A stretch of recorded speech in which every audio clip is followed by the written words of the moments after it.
ಅವರು 14 ವರ್ಷಗಳ ಕಾಲ ಒಬ್ಬರನ್ನೊಬ್ಬರು ಪ್ರೀತಿಸುತ್ತಿದ್ದರು. ಆದರೆ ಪ್ರೀತಿಯನ್ನ ಹೇಳಿಕೊಳ್ಳುವುದು 2 ನಿಮಿಷ ತಡವಾಯಿತು. ಆರಿವ್ ಅವನು ಮೌನವಾಗಿ ಪ್ರೀತಿಸುತ್ತಿದ್ದ ಹುಡುಗ. ಆರಿವ್ಗೆ ತೋರ್ಪಡಿಕೆಯ ಪ್ರೀತಿ ಅಥವಾ ಎಲ್ಲರಿಗೂ ಕಾಣೋ ಹಾಗೆ ಪ್ರೀತಿ ಮಾಡೋದು ಅದನ್ನೆಲ್ಲ ಮಾಡ್ತಿರ್ಲಿಲ್ಲ. ಅವನು ದೊಡ್ಡ ದೊಡ್ಡ ಪ್ಯಾರಾಗ್ರಾಫ್ ಬರೀತಿರ್ಲಿಲ್ಲ, ಡ್ರಾಮ್ಯಾಟಿಕ್ ಪ್ರಪೋಸಲ್ ಮಾಡ್ತಿರ್ಲಿಲ್ಲ, ಅಥವಾ ಅವನ ಪ್ರೀತಿನ ಪ್ರಪಂಚಕ್ಕೆಲ್ಲ ಗೊತ್ತಾಗೋ ಹಾಗೆ ಹೇಳ್ತಿರ್ಲಿಲ್ಲ. ಅವನ್ಗೆ ಸಣ್ಣ ಸಣ್ಣ ವಿಷಯದಲ್ಲೇ ಪ್ರೀತಿ ಹಾಗೂ ಖುಷಿ ಇತ್ತು. ಅವಳಿಗೆ ಇಷ್ಟವಾದ ಬಿಸ್ಕೆಟ್ನ ಮರೀದೇ ತರೋದು, ರೋಡ್ ದಾಟುವಾಗ ಅವಳ ಸೇಫ್ಟಿಗೆ ಟ್ರಾಫಿಕ್ ಸೈಡಲ್ಲಿ ನಡೆಯೋದು, ಅವಳು ಎದ್ದೇಳುವ ಸಮಯಕ್ಕೆ ಕರೆಕ್ಟಾಗಿ ಮೆಸೇಜ್ ಕಳಿಸುವುದು. ಹೀಗೆ ಅವನು ಅವಳನ್ನ ಮನ್ಸಲ್ಲೇ ಹಾಗೆ ಸುಮ್ನೆ ಮೌನವಾಗಿ ಪ್ರೀತಿಸುತ್ತಿದ್ದ. ಜೀವನದಲ್ಲಿ ಅವನು ಪ್ರೀತಿಸಿದಂಥ ಒಂದೇ ಹುಡುಗಿ, ಅದು ಸಹನಾ. 16ರಲ್ಲಿ ಪರಿಚಯ ಆಯಿತು. 18ಕ್ಕೆ ಒಬ್ರಿಗೊಬ್ರು ತುಂಬಾ ಇಂಪಾರ್ಟೆಂಟ್ ಆದ್ರು. 22ಕ್ಕೆ ಒಬ್ರನ್ನೊಬ್ರು ಆಳವಾಗಿ ಅರ್ಥ ಮಾಡ್ಕೊಂಡ್ರು. 25ಕ್ಕೆ ಒಬ್ರಿಲ್ಲದೆ ಒಬ್ರು ಬದುಕೋಕೆ ಕಷ್ಟ ಆಯಿತು. ಲೋಕ ಅವರಿಗೆ ಬೆಸ್ಟ್ ಫ್ರೆಂಡ್ಸ್ ಅಂತ ಕರೀತು. ಆದ್ರೆ ಬೆಸ್ಟ್ ಫ್ರೆಂಡ್ಸ್ ಒಬ್ರು ಬೇರೆ ಕಡೆ ತಿರುಗಿದ್ದಾಗ ಇನ್ನೊಬ್ರವ್ರನ್ನ ನೋಡ್ತಿರಲ್ಲ. ಬೆಸ್ಟ್ ಫ್ರೆಂಡ್ಸ್ ಸೈಲೆಂಟ್ ಆಗಿ ಜಲಸ್ ಪಡಲ್ಲ. ಬೆಸ್ಟ್ ಫ್ರೆಂಡ್ಸ್ ಹಗ್ ಮಾಡಿದ್ದಾಗ ಹಾರ್ಟ್ ಬೀಟ್ಸ್ ಜೋರಾಗಲ್ಲ.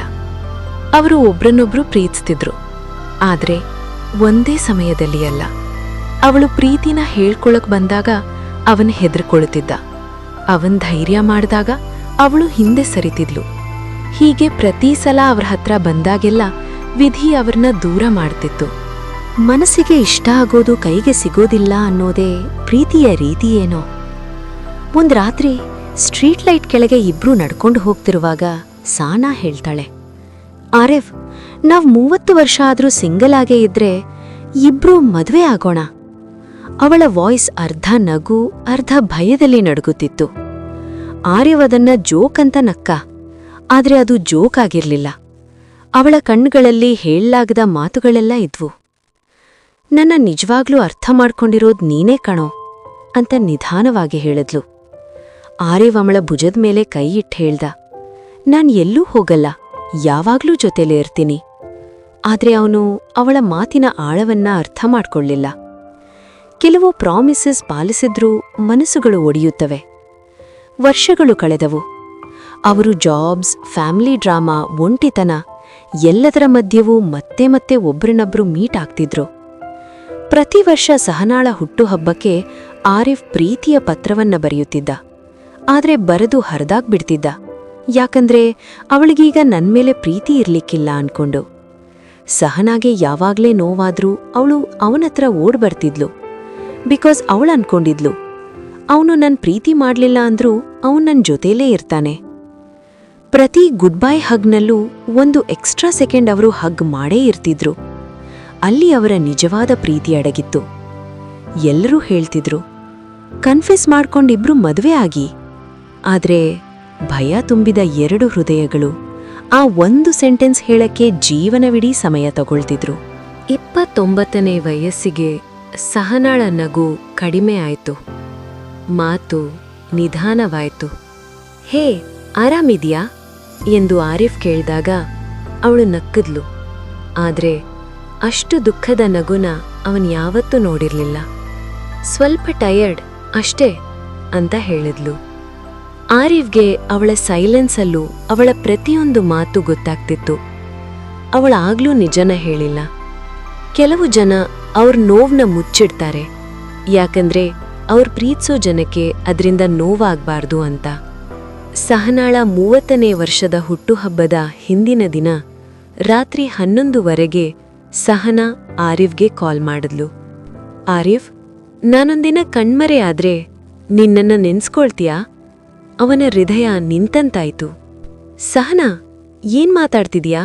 ಹುಷಾರಾಗಿದ್ಯಾ ತಾನೇ? ಒಂದು ದೀರ್ಘ ಮೌನ. ನಿನ್ ವಾಯ್ಸ್ ಕೇಳ್ಬೇಕಿತ್ತು ಎಂದು ಹೇಳಿ ಕಾಲ್ ಕಟ್ ಮಾಡಿದಳು. ಆರಿಫ್ ನಿರ್ಧರಿಸಿದ, ಇನ್ನೂ ತಡ ಮಾಡೋದ್ಬೇಡ, ನಾಳೆ ಹೇಳ್ತೀನಿ. ರಾತ್ರಿ ಸರಿಯಾಗಿ 12 ಗಂಟೆಗೆ ಅವನು ಮೆಸೇಜ್ ಕಳಿಸಿದ. ಹ್ಯಾಪಿ ಬರ್ತ್ಡೇ ಸಹನಾ, ನಾಳೆ ಬರ್ತೀನಿ, ಇನ್ನೂ ಕಾಯೋಕ್ಕಾಗಲ್ಲ, ಐ ಲವ್ ಯು. ಅವನಿಗೆ ಗೊತ್ತಿರ್ಲಿಲ್ಲ ಅವಳ ಹೃದಯ ನಿಂತೋಗಿ 2 ನಿಮಿಷ ಆಗೋಗಿದೆ ಅಂತ. ಆ ಬೆಳಿಗ್ಗೆ ಆರಿವ್ ರೋಸ್ ಹಿಡಿದು ಅವಳ ಮನೆ ಬಾಗಿಲಿಗೆ ಬಂದ. ಬಾಗಿಲನ್ನ ತಟ್ಟಿದ. ಉತ್ತರ ಇಲ್ಲ. ಕಾಲ್ ಮಾಡ್ದ, ರಿಸೀವ್ ಮಾಡಲಿಲ್ಲ. ಅವನಿಗೆ ಭಯ ಆಯಿತು. ಬಾಗಿಲು ಒಡೆದು ಒಳಗ್ ಹೋದ. ಅಲ್ಲಿ ಅವನ ಪ್ರಪಂಚವೇ ಕುಸಿದು ಬಿದ್ದಿತ್ತು. ಸಹನಾ ಸೋಫಾದ ಪಕ್ಕ ಮಲಗಿದ್ಲು, ಆದರೆ ಶಾಶ್ವತವಾಗಿ ಮಲಗ್ಬಿಟ್ಟಿದ್ಲು. ಅವಳ ಪಕ್ಕದಲ್ಲಿ ಒಂದು ಲೆಟರ್. ಆರಿಫ್, ನನ್ನ ಕ್ಷಮಿಸು. ಕೆಲವು ವರ್ಷದಿಂದ ನಾನು ಹೃದಯದ ಕಾಯಿಲೆ ಜೊತೆ ಹೋರಾಡ್ತಿದ್ದೀನಿ. ಯಾವ ಕ್ಷಣದಲ್ಲಾದರೂ ಸಾಯಬಹುದು ಅಂತ ಡಾಕ್ಟರ್ ಹೇಳಿದ್ರು. ನನ್ನಿಂದ ನಿನ್ನ ಜೀವನ ಹಾಳಾಗಬಾರ್ದು ಅಂತ ನಾನು ಸತ್ಯನ ಮುಚ್ಚಿಟ್ಟಿದ್ದೆ. ಆದರೆ ನಾನು ನಿನ್ನ ತುಂಬ ಪ್ರೀತಿ ಮಾಡ್ತಿದ್ದೆ ಆರಿಫ್. ನಾನು ಸಾಯ್ತೀನಿ ಅನ್ನೋ ಭಯಕ್ಕಿಂತ ಹೆಚ್ಚು ನಿನ್ನ ಇಷ್ಟಪಡ್ತಿದ್ದೆ. ಪ್ರತಿ ಬಾರಿ ನೀನು ಕಾಳಜಿ ತೋರಿಸುವಾಗೆಲ್ಲ ಎಲ್ಲ ಹೇಳ್ಕೊಂಡ್ಬಿಡೋಣ ಅನಿಸ್ತಿತ್ತು. ಆದರೆ ಅರ್ಧದಲ್ಲೇ ಹೋಗೋ ನನಗೋಸ್ಕರ ನಿನ್ನ ಜೀವನ ಹಾಳಾಗೋದು ಬೇಡ ಅನಿಸ್ತಿತ್ತು. ಒಂದು ಆಸೆ ಆರಿಫ್, ಮತ್ತೊಂದು ಜನ್ಮ ಅನ್ನೋದಿದ್ರೆ ಸ್ವಲ್ಪ ಬೇಗನೆ ನಿನ್ನ ಮೀಟ್ ಮಾಡ್ತೀನಿ, ಬೇಗ ನನ್ನ ಪ್ರೀತಿನ ಹೇಳ್ಕೊಳ್ತೀನಿ. ಸಹನಾ. ಆರಿಫ್ ಪತ್ರ ಬಿಟ್ಟ. ಅವಳನ್ನು ಗಟ್ಟಿಯಾಗಿ ಅಪ್ಕೊಂಡು ಪ್ರಾಣ ಹೋಗುವಷ್ಟು ಜೋರಾಗತ್ತ. ಪೊಲೀಸರು ಅವಳ ಫೋನ್ ಕೊಟ್ರು. ಅದರಲ್ಲಿ ಒಂದು ಅನ್ರೆಡ್ ನೋಟಿಫಿಕೇಶನ್. ಆರಿಫ್ ಕಳಿಸಿದ ಲಾಸ್ಟ್ ಮೆಸೇಜ್.